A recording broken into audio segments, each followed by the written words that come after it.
Hi again, everybody. It's Kevin Canessa coming to you from the home studio today on this, the 23rd day of July in the year 2023. Sure hope you're enjoying your Tuesday, no matter where you are in the country. Here in the Northeast, in beautiful downtown Kearney, it's 81 degrees, a little overcast today. But so far, the rain has held off, but hope you're enjoying the day, no matter where you are. And as you do each and every Tuesday, you welcome me into your home so that I can bring you this week's broadcast and news. But before we get to the newspaper today, I want to talk to you a little bit about National Night Out, which is coming up on August 6th in the town of Kearney, although some people don't, not everybody realizes it, but National Night Out by design is called National Night Out because it's the same day everywhere, not just in Kearney. So there'll be celebrations throughout our readership area. But in the town of Kearney, Sergeant Adriano Marks and the community policing unit have put together a tremendous program this year, as they do each and every year. Ryan Brady will be there, Jack Grimm probably, and of course, Vanessa Savillano. I'm not sure if Vanessa is back, but hopefully she'll be there. And then the host of other people as well from the Kearney Police Department will be there as well. And from what I understand, this year there are presentations that will be done, of course, by the Kearney Police Department. The Kearney Fire Department will be there as well. They usually bring out the hose and let the kids learn to use a fire hose. The FBI will be there. The aviation unit from the New Jersey State Police, which of course is the helicopter that you often see at junior police academies and of course fighting crime throughout the state of New Jersey, will be deployed over on the Veterans Field area. The Hudson County Prosecutor's Office is involved with the day, and there will be bounce houses and a DJ and all sorts of things for the kids to do. So please be Kearney Prevention Coalition. Yes, Sean, good point on that one. They will be there as well. All sorts of tools that are used in the war on crime. And Lisa is involved with resurrecting the Neighborhood Watch, and I believe she met yesterday with the Kearney Police Department Police Committee and members of the Town Council.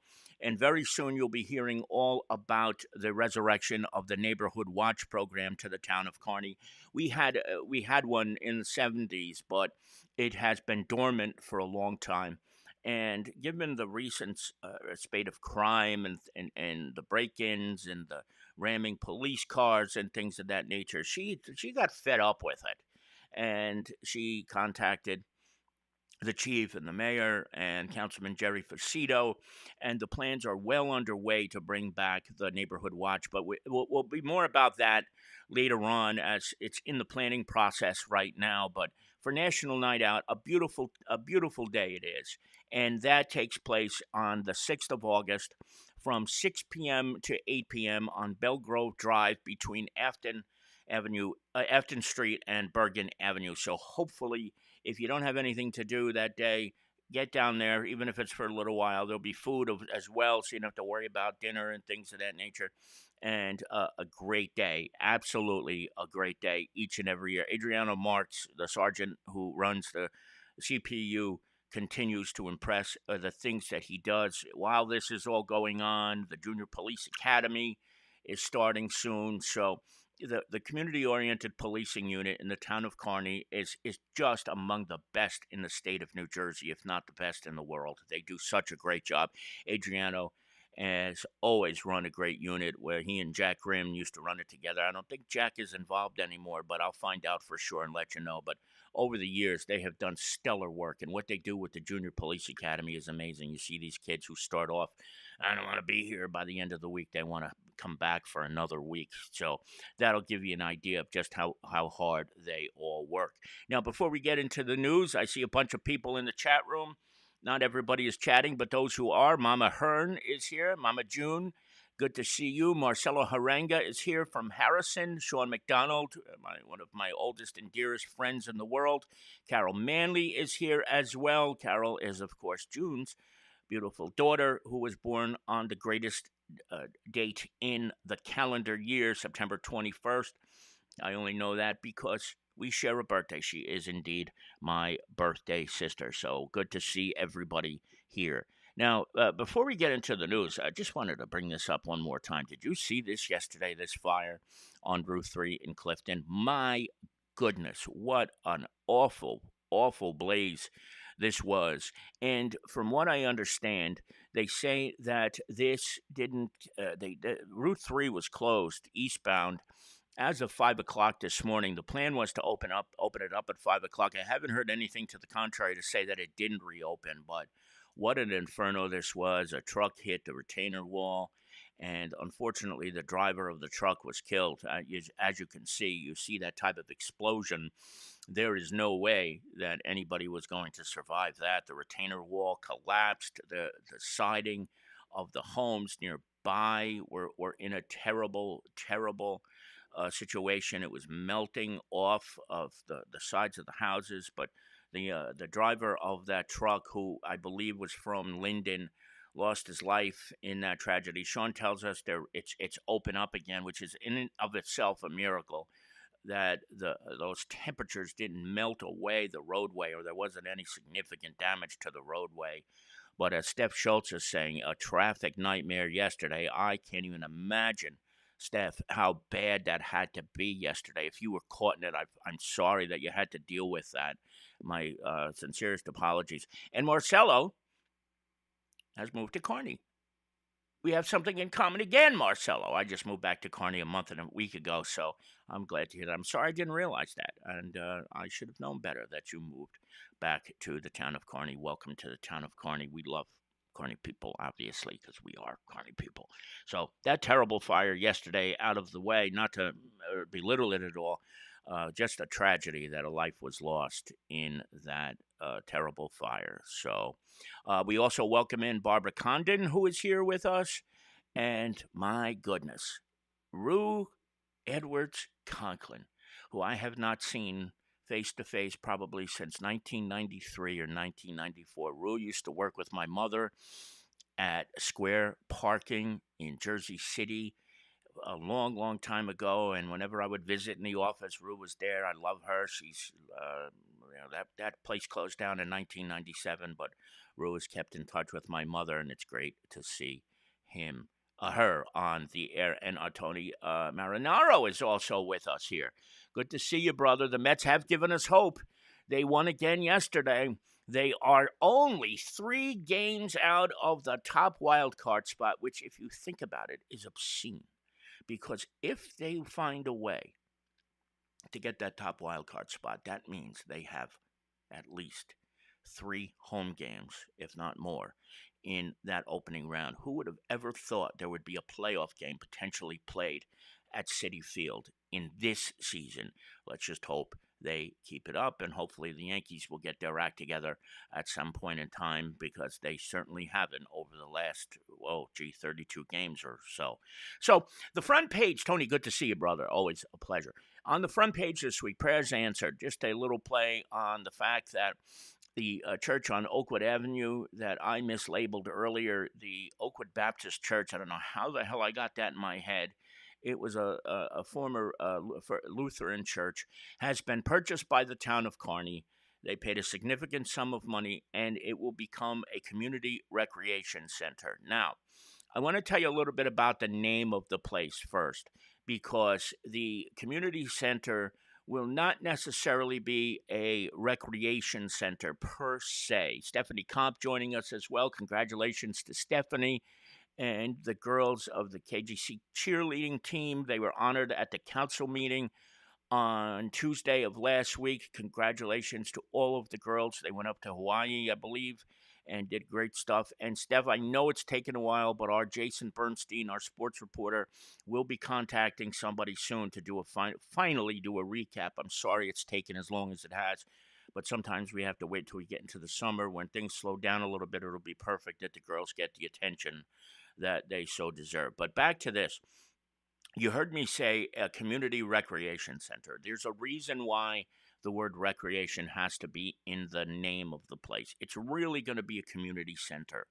per se, more than it will be a recreation center. But because a lot of the funding for centers like this come from budgets that are or grants that are geared toward recreational activities, that had to be put into the name of this center.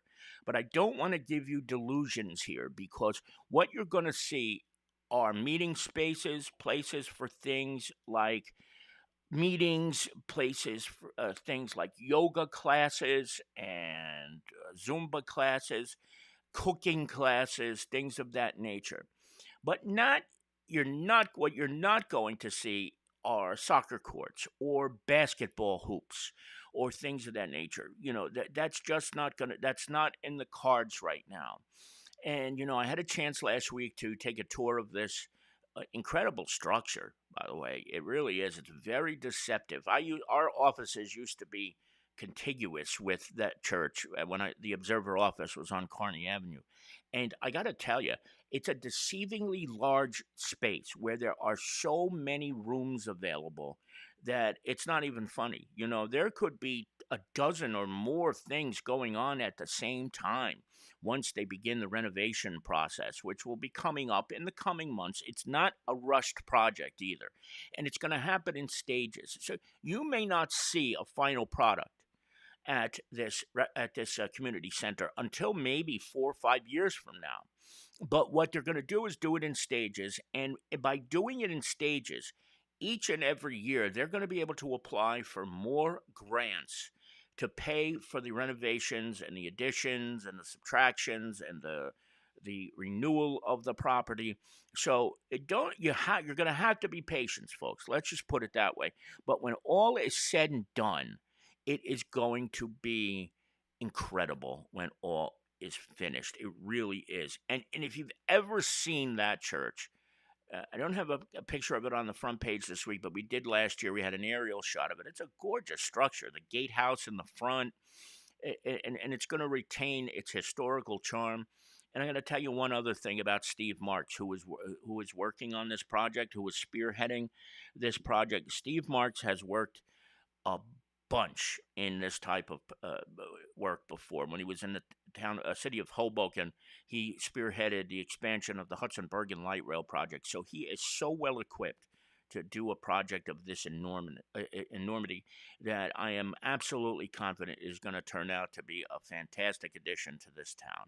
So lots to look forward to. Plenty of things will be happening over there over the next couple of years.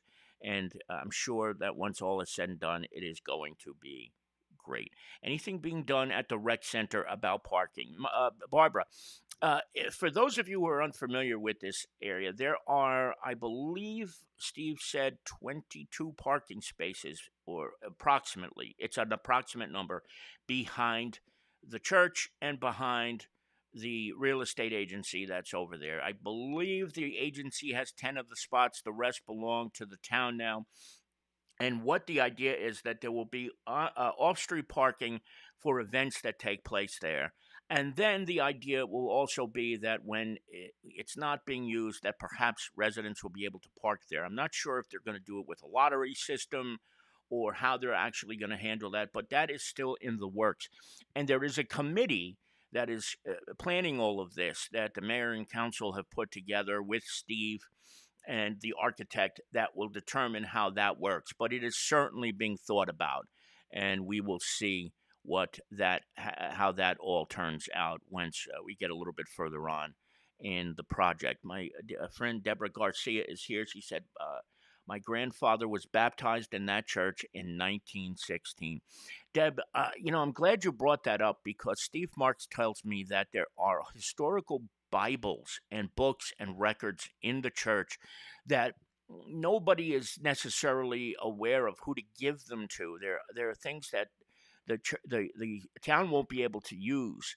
But if you say your grandfather was baptized in that church, there may be some historical records or a family Bible or things like that that are still there in the church. So if you would be interested in seeing any of that, please let everybody let Steve Marks know, because I think you would find some pretty cool stuff there when you get a chance if you're interested.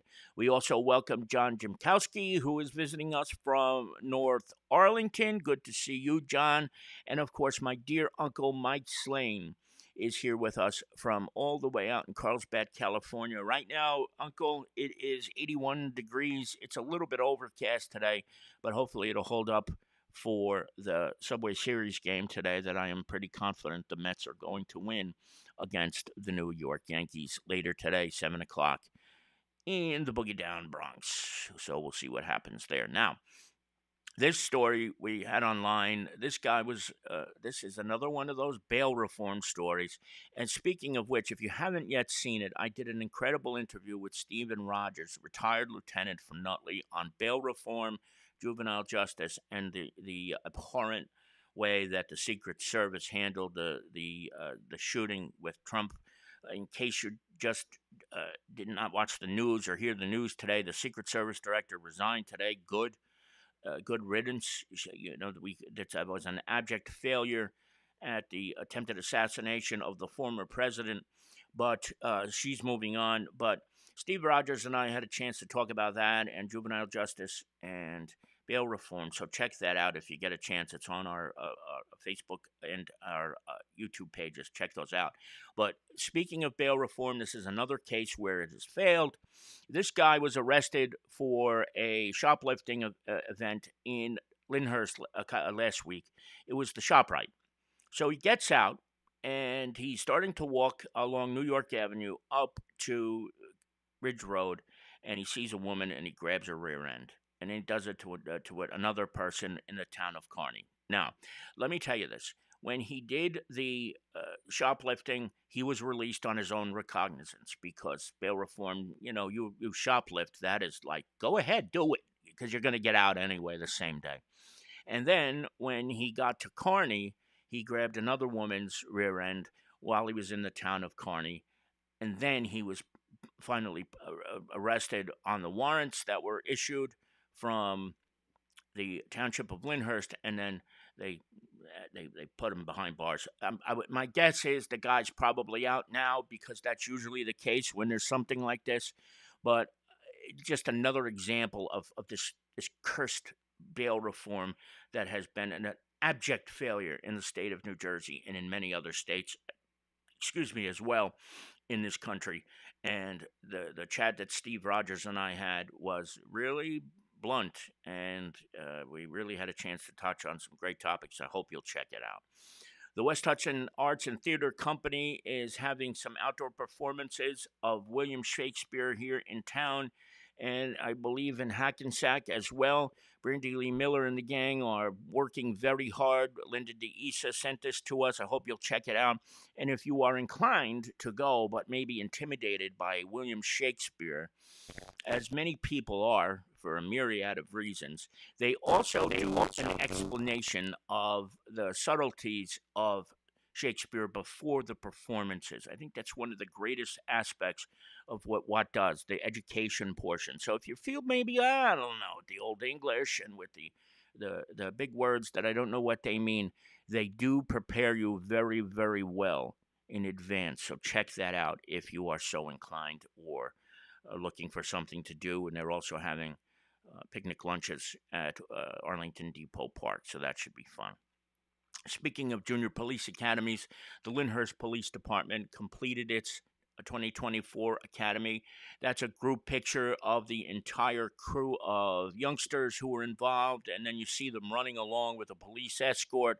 Physical training is a big component to the junior police academy.